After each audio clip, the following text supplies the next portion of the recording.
হঠাৎ নিচ্ছে নাকি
আপনারা কি করছেন এখানে?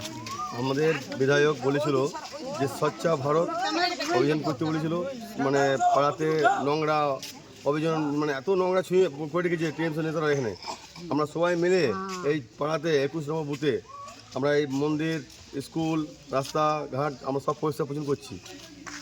আগামী দিনে এগুলো করবেন? আগামী দিনে প্রতি মাসেই আমরা করবো। কোথায় নোংরা দেখতে পাবো সেখানে আমরা পরিষ্কার করবো। আমাদের বিজেপি কর্মী সবাই আমরা মানে পাড়াকে ভাড়াতে চাই, নোংরা রাখতে চাই না আমার পাড়াকে আমরা, ঠিক আছে? হ্যাঁ, এখানে তখন কিছুদিন আগে মানে 15 বছর টিএমসি রাজ করেছে। পুকুর একটা আছে আমাদের এখানে, এই পুকুরের কি অবস্থা হয়ে যাচ্ছে, পুকুরে কেউ চান করতে পারে না, ঠিক আছে? মানে মাছ তো মরে যাচ্ছে, পুকুরে এমন অবস্থা হয়ে যাচ্ছে, পুকুরটাতে গেছে মানে কেউ নামতে পারছে না কোনো মেয়ে ছেলে। আজকে কি পুকুরগুলো পরিষ্কার করবেন? না, পুকুর তো আমরা পারবো না। আমাদের সরকারে এসছে, আমাদের পঞ্চায়েতে মেম্বার হবে অবশ্যই, তখনই আমরা গ্রামবাসীকে বলেছি যে তখনই পরিষ্কার হবে। এখন যেটুকু আমরা পারবো মানে সবাই মিলে হেল্প করে আমরা পাড়া পরিষ্কার। এত তো নোংরা, একটু জল ট্যাঙ্কি করেছে, ঠিক আছে? জল ট্যাঙ্কি জল থাকে না এখানে, মানে উপরটা ঢালাই করে নেয়, ঠিক আছে? এখানে জল থাকে না, জলের নিচে জল পড়ে যায়, ঠিক আছে? কি নাম আপনার? আমার নাম মিঠুন দাস। কি পোস্টে আছেন আপনি? আমি মন্ডলের ভাইস প্রেসিডেন্ট আছি।